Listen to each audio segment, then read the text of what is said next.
Hey, love, welcome back to another episode of Lessons from Behind My Chair. I'm your host, Angela B. Fuller, Master Hairstylist turned Certified Life Coach. Today, this episode is about, we're going to revisit what's never enough to talk about, because so many of us are hesitating to put our stuff out into the world, to put our voices out into the world. And I don't think we could ever talk enough about getting started. But before we dive in, let me ask you this question to give you something to think about, something to marinate on with this episode. My question is, the pop question is, what's keeping you from getting started? And I know it's a question that you hear all the time. It's a question you probably ask yourself all the time. It's a question I ask myself all the time. But listen, we have got to get started. We've got to stop being our own worst enemy, our own worst critic. We've got to give ourselves permission to be a C student. I think we had some trauma, some childhood trauma about being our best, doing our best. Don't let anybody see you slipping. You don't want to see other people see you making a mistake. But listen, making mistakes, it's a part of growing. It's a part of becoming. So I want you to, for today, just for today, embrace the idea of getting starting and being a C student. I can remember C's and D's. Oh no, that was not going to be a part of my mama's household. I can remember with my own daughter, a C and a D was just unacceptable. But now that I am all grown up, and now that I am treading new waters, and I'm sure there are many of you listening, there are things that you are just starting. You're getting started. You are changing careers. You are thinking about creating a side hustle. You're thinking about even starting a new hobby, and you're starting. This thing is new to you. And so many times we beat ourselves up. So many times we prevent ourselves from getting started on something that could possibly be great, getting started on something that could change the world, that can create so much impact. But the world never sees it because we are afraid of starting as a C student. Let's embrace the reality, my reality, your reality, the reality of not being perfect just out the gate. Let's embrace the possibility of just committing to being messy just for a little while, just to give yourself permission to get started. It's not like you're telling yourself you're going to commit or marry mediocrity. No, that's not it. But you are going to give yourself permission to be messy, to be a C student, so that you can improve as you go.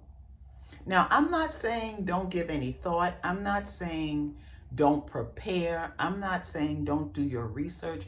I'm not saying don't take a course or a class or get yourself a mentor in the very same thing that you are trying to create and eventually turn it into something profound. That's not what I'm saying.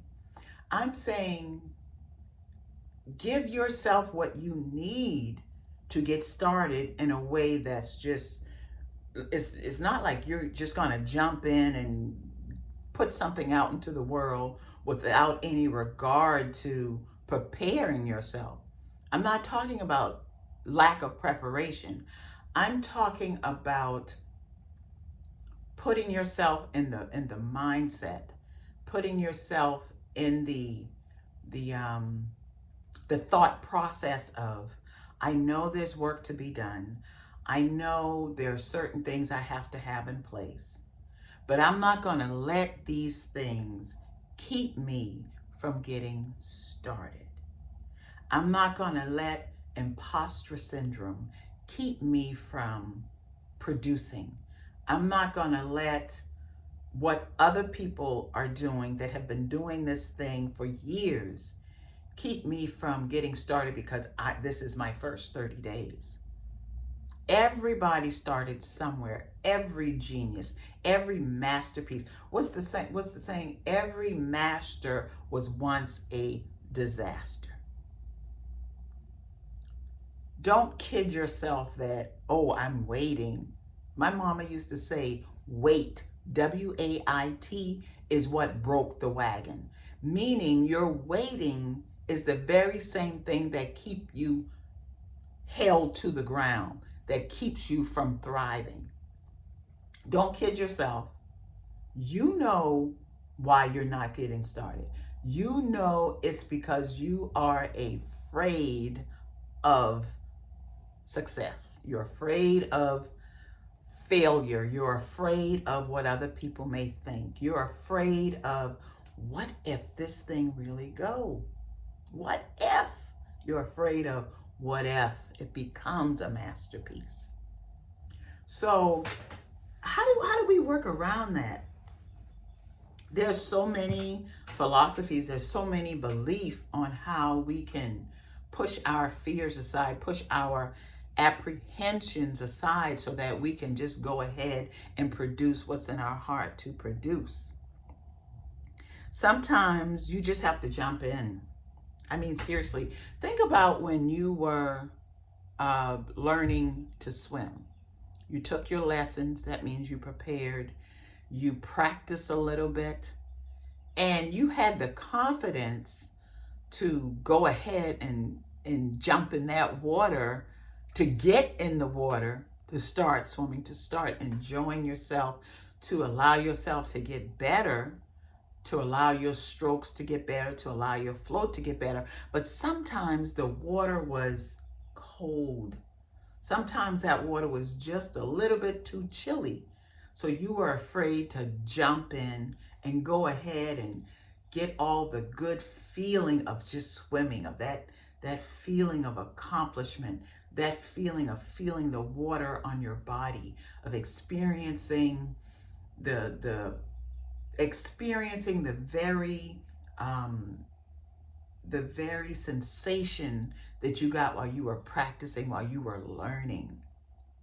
And then someone came along and just pushed you in, or you made your mind up, I'm just going to jump in. Now, when you jump in, yeah, it was a little uncomfortable, but as you remained in that water, your body began to acclimate to the coolness of the water. And then it wasn't so cold, it wasn't so chilly, it wasn't that much contrast. You began to ebb and flow with the temperature of the water. I know I'm right about it because I experienced it when I first was learning how to swim. And then the water, it started to feel so good that I would allow my neck and my chest to raise above the water a little bit. And when I went back into the water felt, the temperature had dropped again. But each time I jumped out of the water and jumped back in, the water was less chilling. I was less afraid. I was less apprehensive because I began to see it differently. I focused on the good experience of being in that water versus the uncomfortableness of when I first jump in. And you know, it's the same thing when we're getting started with what's in our heart. It's the same thing when we're getting started with ideas that we have. At first, yes, it's going to be uncomfortable. But as we allow ourselves to become acclimated it gets better and better and better. And then we can't stop talking about it. We can't even no one can even shut us up about it. We become more of a master because we allowed ourselves, and then we allowed ourselves to experience the joy of just creating, because that's why we came here. We came here to create. And when we allow ourselves to get started as a C student, this is where the actual work begins. This is how we create the process, the progress. You know, this is where we work out the kinks. You know, this is where we work on course correcting. This is when we begin to ask questions. This is where we begin to beta test. This is where we ask for feedback from the very same people we are trying to help. But first, you have to work on that part of you that allows yourself to be generous with your gifts, to be generous with your ideas, to be generous with your creation. Because how in the world are we going to perfect it if we're not willing to be generous from the start? In part, what I'm learning, I'm taking a course called Abundant Ever After by Kathy Heller, and I'm learning so much about receiving. I'm learning so much about giving. Actually, I'm not really learning, but I'm just being reminded. Being in this course is reminding me of things that I already know, but that I didn't allow myself to remember because of living in fear, because of living in my own criticism. But part of creating is being generous with our ideas. And part of generosity is being able to receive. Because if we don't allow ourselves to receive and receive fully, how else are we going to produce more, to give more? A lot of us, I'm guilty of it, myself included, we see ourselves as being generous. I've always seen myself as being a generous person. But my struggle was in receiving a compliment, receiving compensation for the good that I put out. And part of giving is receiving, because as we allow ourselves to receive, whatever it is we receive becomes a part of us. And in some kind of God's infinite wisdom, the fact that we are allowing ourselves to receive, it just doesn't stay in us. It gets inside of us and it works with other thoughts. It works with other ideas. And then it allows us to produce so that we can give. So there's the receiving and then there's the giving. It's a pattern. And so that's how everybody become more.